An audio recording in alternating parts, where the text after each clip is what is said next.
नमस्कार दोस्तों, स्वागत है आप सभी का यूट्यूब पर और आप देख रहे हैं आईटी गुरु चैनल। तो दोस्तों आज हम आपके लिए एक ऐसा वीडियो लेकर आए जो कि आपकी एग्जाम में बहुत ही हेल्प करने वाला है। तो दोस्तों वीडियो को अंत तक देखिए, क्योंकि अंत तक देखेंगे तो आपको समझ में आ जाएगा और आपके पास होने के चांसेस ज़्यादा बढ़ जाते हैं। क्योंकि आप यही चीज़ नहीं देखोगे पूरी तो आप आगे कौन सी चीज़ ऐसी है कि वो पूरा देखोगे, ठीक है।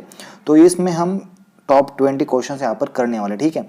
तो लेकिन इसमें से जो सारे क्वेश्चन है सभी इंपॉर्टेंट है, लेकिन ये निमी की क्वेश्चन बैंक है, ये आपको पता होनी चाहिए। वर्कशॉप कैलकुलेशन सेकंड ईयर की है और आपको एग्जाम में इसके टॉप 20 क्वेश्चंस आते हैं, इसमें से पूछे जाते हैं। लेकिन ठीक है, लेकिन हर दिन इनके क्वेश्चंस बदल दिए जाते हैं। लेकिन सुबह की शिफ्ट होगी तो दोपहर के शिफ्ट में भी आपको इसके ही क्वेश्चंस आ जाते हैं। तो दोस्तों सबसे पहले हम यहाँ पर देखेंगे जो फर्स्ट क्वेश्चन है यहाँ पर, which is the law of friction, मतलब कि कौन सा लॉ जो कि फ्रिक्शन को बताता है। तो इसका सही आंसर है ये, friction force is independent over the area and shape of the contacting surface. ये है फ्रिक्शन का सही आंसर।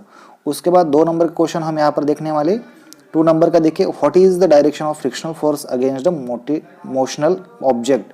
क्वेश्चन 2 देखिए बी, इसका ऑपोजिट टू द ऑब्जेक्ट, ये है क्वेश्चन 2 का सही आंसर। मतलब कि what is the direction of frictional force का डायरेक्शन कौन सा है अगेंस्ट मोशनल ऑब्जेक्ट। अगर होता है मोशनल ऑब्जेक्ट होता है तो उसको फ्रिक्शनल करने वाली जो घर्षण का बिंदु होता है वो किस तरह से होता है। तो उसका जो सही आंसर यहाँ पर ऑपोजिट टू द ऑब्जेक्ट के विरुद्ध साइड में हो जाता है। क्वेश्चन नंबर 3 देखेंगे यहाँ पर, which force is directly proportional to the normal reaction between the contacting surface. दोस्तों इसमें और एक बात मैं आपको बता रहा हूँ कि इसकी जो एग्जाम है वो अपने लोकल लैंग्वेज में 2 लैंग्वेज में आती है, आपकी एक इंग्लिश में आती है और आपकी जो रीजनल लैंग्वेज होगी उसमें आएगी, ठीक है, मदर लैंग्वेज में। क्वेश्चन 3 का सही आंसर देखिए जो कि यहाँ पर है सी, फ्रिक्शनल फोर्स, क्योंकि फ्रिक्शनल रिलेशन है तो सभी इसके फ्रिक्शनल के ऊपर ही आने वाले। तो क्वेश्चन 4 देखेंगे हम यहाँ पर। तो सबसे पहले, which one of the following acts in the wheel and roads if vehicles are able to run roads. अब देखें, one of the following acts in between the wheel and roads, मतलब कि जो गाड़ी का व्हील है, 2 व्हीलर 4 व्हीलर गाड़ी का जो पहिया होता है, road and wheel if vehicle are able to run on roads, तो क्या तैयार होता है, मतलब फ्रिक्शन तैयार होता है, करोजन होता है, इरोजन होता है, मोशन होता है, कुछ होता है। मतलब कि इसका भी सही आंसर है क्वेश्चन नंबर 4 का, फ्रिक्शन होता है, मतलब कि घर्षण हो जाता है। अब देखिए question number 5, which is useful friction, मतलब इनमें से कौन सा ऐसा है कि उसका यूज किया जाता है फ्रिक्शन का, ठीक है। तो इनमें से देखिए, ring in the cylinder, crankshaft bearing, wheel hub bearing, brake shoe lining. तो दोस्तों क्वेश्चन नंबर 5 का सही आंसर है डी यहाँ पर सही आंसर, क्योंकि ब्रेक जो लगता है गाड़ी का उसको शो के ड्रम ब्रेक से उसको लगाया जाता है, ठीक है। उसके बाद हम देखें question number 6, which is wasteful friction, मतलब इसका यूज ही नहीं किया जाता, मतलब ऐसा वो वेस्ट है। तो देखिए, rail, axle gear, tyres on the floor, brake shoe lining, clutch lining, मतलब कि उसका फ्रिक्शन का यूज ही नहीं किया जाता। तो दोस्तों मतलब छठे का सही आंसर यहाँ पर रियल एक्सल गियर, इसका यूज ही नहीं किया जाता फ्रिक्शन में। Question number 7, which is depend on the frictional force, मतलब किसके ऊपर डिपेंड है फ्रिक्शनल फोर्स, घर्षण का फोर्स जो है, बल किसके ऊपर डिपेंड है। तो यहाँ पर देखिए, types of metal, contact surfaces, quantity of the contacting metals and last वाला है क्वालिटी ऑफ मेटल्स। तो इसका सही आंसर है कॉन्टैक्ट ऑफ सरफेस, मतलब कि किस सरफेस के ऊपर वो कॉन्टैक्ट कर जाता है, तो उसके हिसाब से इसका सही आंसर हो जाएगा। उसके बाद देखेंगे 8वां क्वेश्चन, आप यहाँ नीचे देख सकते हैं निमी के क्वेश्चन बैंक है, हम ऐसे ही नहीं तैयार करके आपके लिए लाए तो, लेकिन ये निमी से मैंने डाउनलोड करके रखी है। अभी तो निमी ऑनलाइन के ऊपर ये डाउनलोड भी नहीं हो रही है, तो दोस्तों मतलब ध्यान देकर ये पढ़ाई कर लो, ठीक है। अगर आपको हमारे चैनल के ऊपर ये PDF चाहिए तो आप प्लीज़ टेलीग्राम पे जाइए, IIT गुरु YT नाम का चैनल सर्च कीजिए, आपको पहला ही चैनल मिल जाएगा, उसको आप ज्वाइन कर सकते हो, ठीक है। तो दोस्तों जिन लोगों ने हमारे चैनल को सब्सक्राइब किया, चैनल को सब्सक्राइब भी कीजिए। How coefficient of friction is expressed, मतलब कि कोएफिशिएंट को कैसे फ्रिक्शन में दिखाया जाता है। तो मतलब कि 8वां का सही आंसर है, हम यहाँ पर देखेंगे, पहला ऑप्शन हमने देखा यहाँ पर, ये it is express as the ratio of force and area, क्या है, फोर्स ऑन एरिया का जो रेशियो है वो है। दूसरा है, it is the ratio between frictional force and normal friction, इसका सही आंसर है बी है इसका सही आंसर, ये रेशियो दिखाता है फ्रिक्शनल फोर्स का और नॉर्मल रिएक्शन का, ठीक है। उसके बाद 9वां क्वेश्चन हम यहाँ पर देखें, क्योंकि ऐसे क्वेश्चन ज़्यादा आते हैं एग्जाम में, ठीक है, जो कि डायग्राम और जो फार्मूला आपको बताते। तो 9 का देखिए यहाँ पर, जो कि what is the formula to find coefficient of friction का फार्मूला कौन सा है। तो यहाँ पर सही आंसर है इसका 9 का सही आंसर यहाँ पर डी, ए फार्मूला है। तो आप यहाँ पर देख सकते हो और आपको इनमें से पता भी होना चाहिए, ठीक है। और जो 10वां क्वेश्चन है यहाँ पर, which symbol is used to denote coefficient of friction, मतलब कौन सा यूज किया जाता है कोएफिशिएंट ऑफ फ्रिक्शन के लिए। तो 10वां का सही आंसर है यहाँ पर बी इसका यूज़ किया जाता है। म्यूटा 11 नंबर हम यहाँ पर देखेंगे, what kind of friction is called if two objects are in contact at rest. तो 11 नंबर का सही आंसर है C, static friction.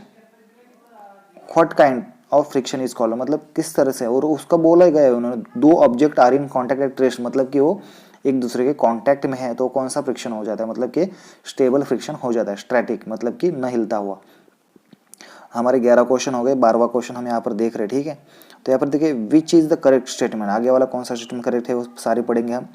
Limiting friction is equal to the sliding friction, rolling friction is more than the sliding friction, sliding friction is always less than the limiting friction, और D है limiting friction is always less than the sliding friction. मतलब यार 12वां का जो सही answer यहाँ पर सी हो जाएगा, क्योंकि sliding friction is always less than the limiting friction वो है। और 13वां क्वेश्चन हम यहाँ पर देखेंगे, what is the formula to find the force of if the object is just move up the plane. अब देखो इसमें फॉर्मूला मतलब कि किसी भी सरफेस के ऑब्जेक्ट के मूविंग करता है तो प्लेन में सरफेस में जाता है तो उसका सही फॉर्मूला कौन सा है, तो आप इसको सही से फाइंड किस तरह से किया जाता है। तो मतलब कि 4 ऑप्शन दिए गए इसमें, इसका जो सही आंसर है 13 नंबर का वो सही आंसर यहाँ पर बी, आपको सीधा रट लेना है, ज़्यादा दिमाग नहीं लगाने का।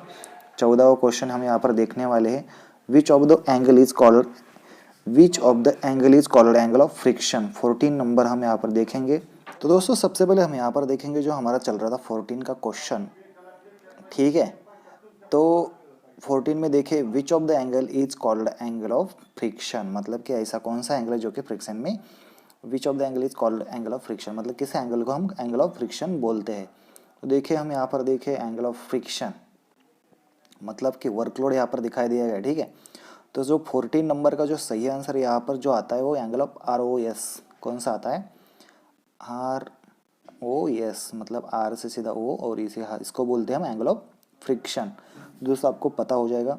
उसके बाद हम 15 वाला देखेंगे, what is the coefficient of friction if the angle of friction ISQ।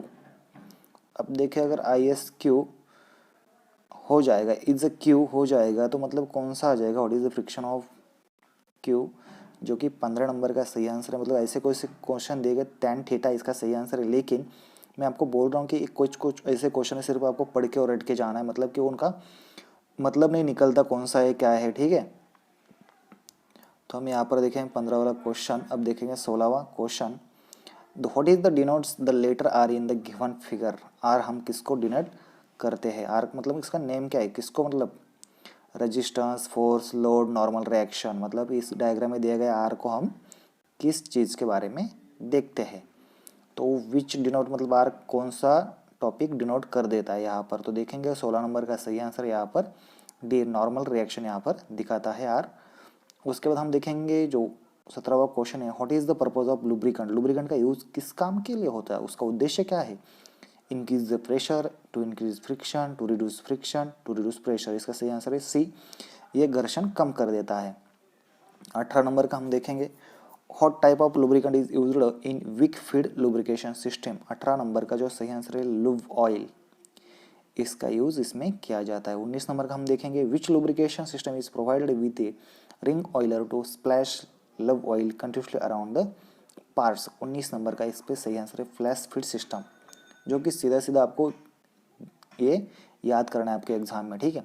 और हम टॉप 20 वाला 20 का क्वेश्चन यहाँ पर देंगे, which one is the 3 types of lubrication system in general use, मतलब कौन से लुब्रिकेशन सिस्टम है जो जनरल में यूज किए जाते हैं। तो देखिए सबसे पहले ग्रेविटी आनी चाहिए, gravity system, force feed system और स्प्लैश फीड सिस्टम, ये सारी चीज़ें इसमें यूज़ की जाती है। तो दोस्तों मतलब कि ये ऐसी क्वेश्चन और ये निमी क्वेश्चन बैंक है, तो दोस्तों इसमें से क्वेश्चन आने वाले, मैं हर एक टॉपिक के ऊपर आपके वीडियोस बनाने वाला हूं। तो दोस्तों अगर वीडियो पसंद आता है तो प्लीज़ चैनल को लाइक कीजिए, सब्सक्राइब कीजिए और जितना हो सके उतना शेयर कीजिए, क्योंकि हम ऐसे बेहतरीन वीडियोस आपके लिए लाने वाले हैं। तो थैंक्स फॉर वॉचिंग, बाय।